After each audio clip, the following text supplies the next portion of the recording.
Hey, it's Marcella here. Happy Friday. I thought I would just jump on a quick live to make something that I really enjoy taking in and drinking at this time of year, and that is fire cider vinegar. And there's lots of reasons to enjoy fire cider vinegar. One of them is that this is, we're having this whole situation with the coronavirus right now, and everybody's concerned about how to build their immunity. Fire cider vinegar is one of the best ways to promote natural immunity. I'm going to show you that all of the major heavy-hitting immune boosting ingredients go into this brew. The other piece is that fire cider vinegar is really wonderful for spring cleaning. So here we are in the Northern Hemisphere, and it's the beginning of spring, and this is a great time to clean your liver, clean your gallbladder, reset your metabolism, get ready for a new cycle of growth and, whatever the year brings. So let's get started with fire cider vinegar. This is really easy to make. The hardest part of this is basically just gathering all the ingredients. So, of course, if we're making fire cider vinegar, we're going to start with apple cider vinegar. And you can use any kind of apple cider vinegar, but raw, unfiltered apple cider vinegar really is the best. And I think you can see on this label, this is Bragg's vinegar, and it says here with the mother. So what that means, I didn't shake this too much, but if you look at the bottom of this vinegar jar, you'll see a lot of sediment at the bottom of the jar.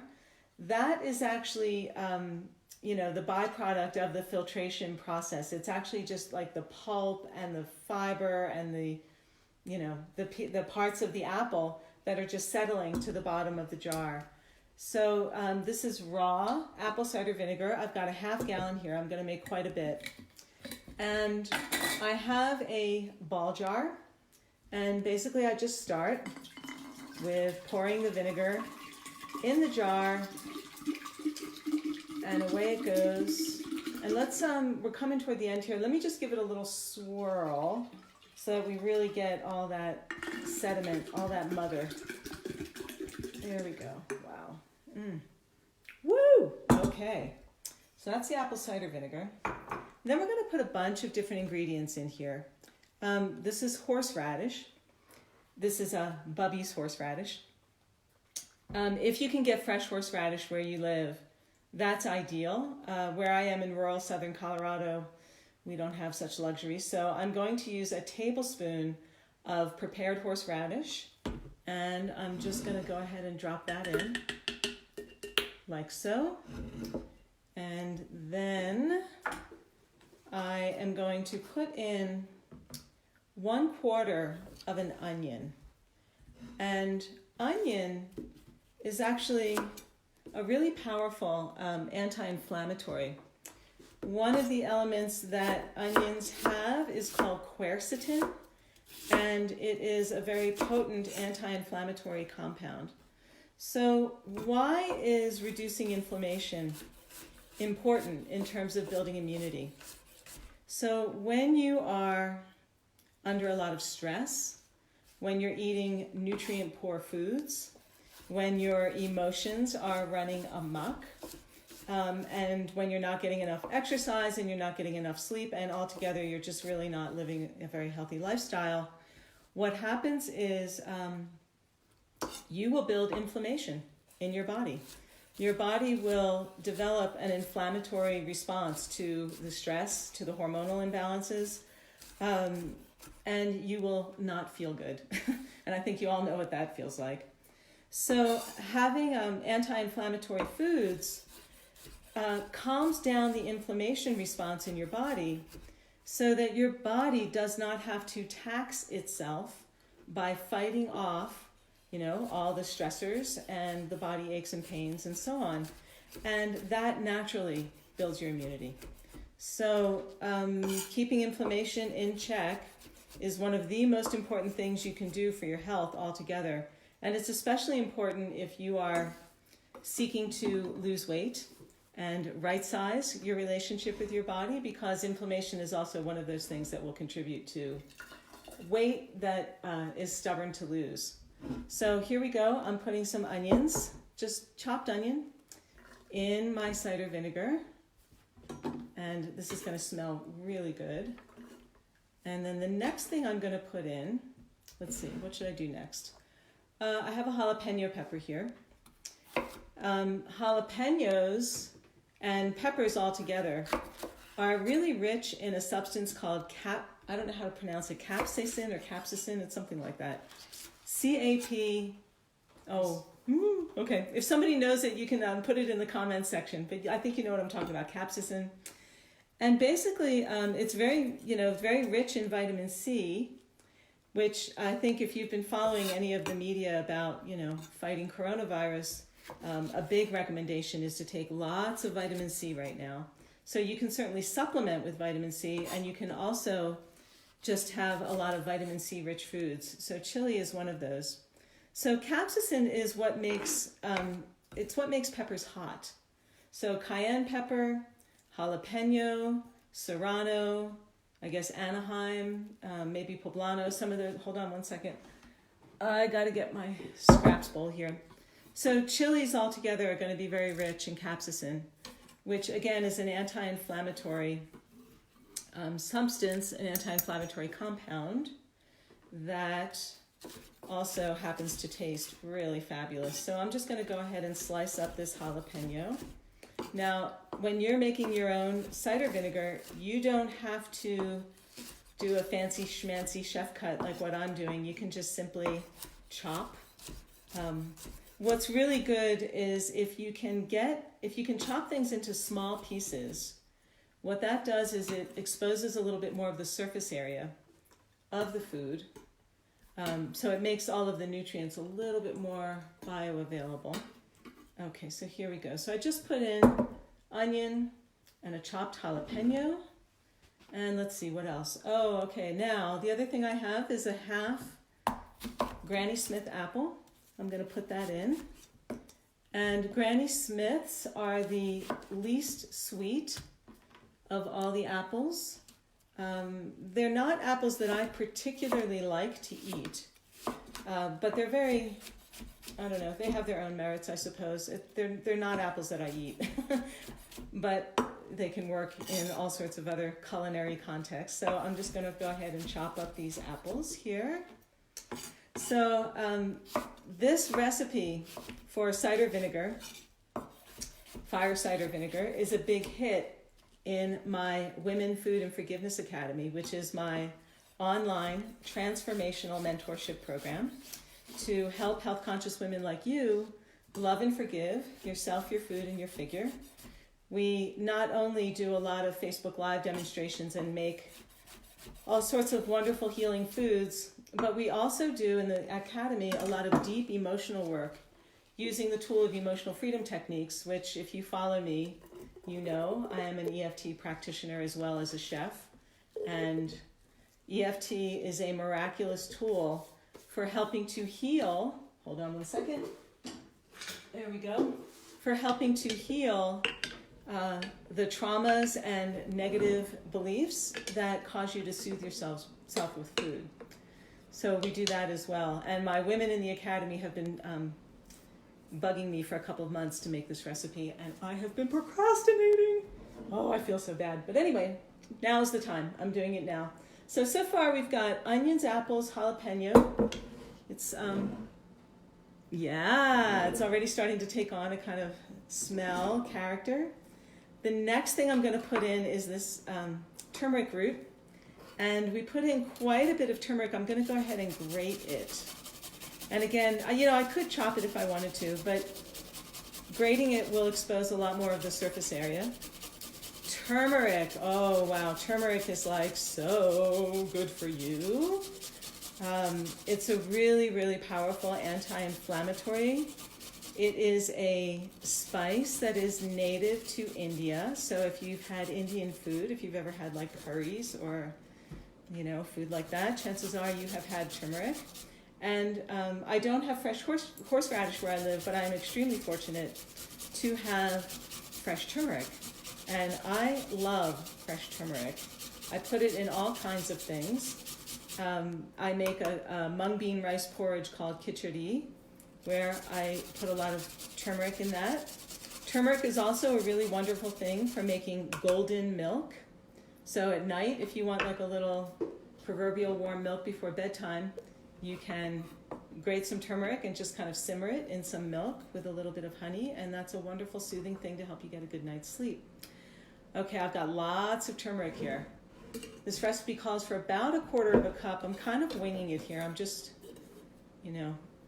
guesstimating based on my years of guesstimating, and it looks pretty good, actually. It seems like it's going to be quite a bit. The thing about turmeric that's wonderful and a little bit of a hassle is that it turns your hands yellow for at least a little while. It turns everything yellow. Everything it touches, it turns yellow.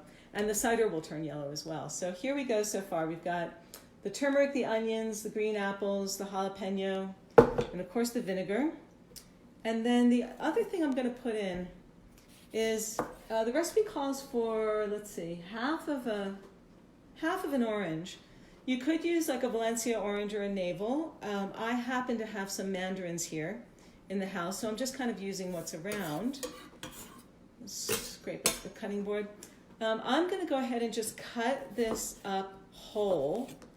I'm not going to worry about peeling it because there's a lot of beneficial compounds in the citrus peel that also will help to reduce inflammation, and of course citrus is a great source of vitamin C. So I'm just going to go ahead and cut this up and throw it in. Plus it tastes really good. The citrus will give the cider kind of a sweet flavor. Otherwise, what you will get with fire vinegar is a very, very hot, spicy, pungent kind of brew. Alrighty, the second to the last thing that I'm going to put in here is some ginger. So I have some fresh ginger root, and I'm feeling a little lazy, so I'm just going to go ahead and slice and mince the ginger root rather than grating it like I did with the turmeric. If you don't have fresh ginger where you live, if you don't have fresh turmeric, you can use dried. Oh, who's there? Hey, Leslie, how you doing? Thanks for dropping in. I have to read your comment. Let's see. What you making? Oh, girl, I'm making fire cider vinegar. This is something that I've been meaning to make in the academy for a while, and I've been procrastinating on it, and I'm making it now. So yeah, you'll see the replay pretty soon. So chopped ginger here. I'm just going to go ahead and chop it up into some pretty coarse pieces. Ginger and turmeric all together are really among the most potent anti-inflammatories that we know of. So fire cider vinegar is really good if you're feeling like a lot of body aches and pains. I actually, I have had like chronic low back pain for a really long time. And I started taking a tablespoon of fire cider vinegar every day. Here's the rest. No, I'm not going to put the rest of that in. I started taking fire cider vinegar like every day, a tablespoon every morning, first thing in the morning. And after a couple of weeks, my back pain completely disappeared. So I am very, very grateful. The last thing that I'm putting in is some rosemary. So this is dried rosemary. We don't have fresh rosemary around here. So I'm going to put in about a tablespoon.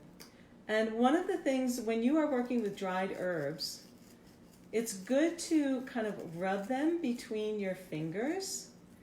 What that will do is it will wake up the aromatic compounds and the oils. It just kind of wakes up the herb and makes it, again, just a little bit more aromatic and potent.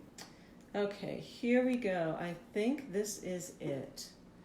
So we've got onion, jalapeno, turmeric, ginger, apple, horseradish, rosemary, jalapeno, I think I mentioned. Citrus. Citrus, yes. Oh, it smells so amazing. It smells so potent. It smells really medicinal, actually. You can put honey in here, like if the thought of like hot spicy vinegar doesn't turn you on. You can add some raw honey. I would suggest getting raw honey versus cooked honey. Raw honey, again, is another one. It's a super, super immune boosting food, but what makes it immune boosting is the compounds that you find in it when it's raw. When it's cooked, it loses a lot of that, and then it just becomes a sugar, you know. Okay, so I've got my vinegar here. It's beautiful. I love it. Okay, and what I'm going to do is cover this with cheesecloth. You can use a piece of like your t-shirt or what have you, just some kind of cloth, or you could use like a piece of parchment paper also.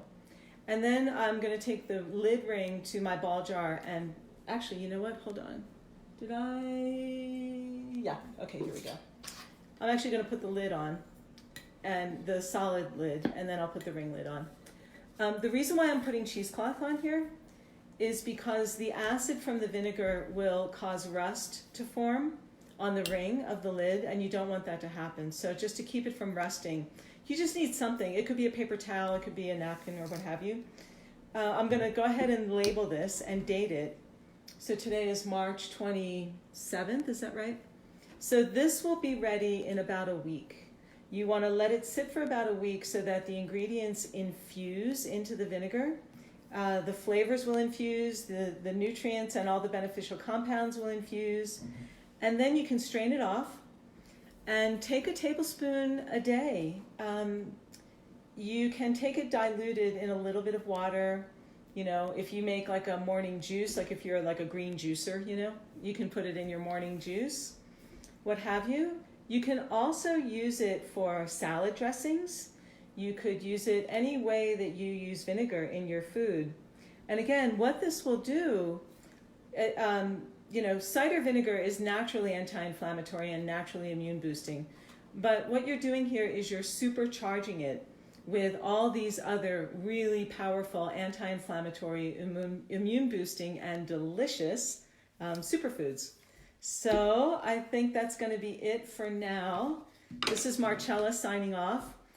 Go ahead and make the vinegar and then let me know how it goes. You can find me on Facebook, and you can find me through my website, marcellafriel.com, MarcellaFriel.com. Okay. All right, now I have to turn this off. All right, thanks for watching, everybody. Bye-bye.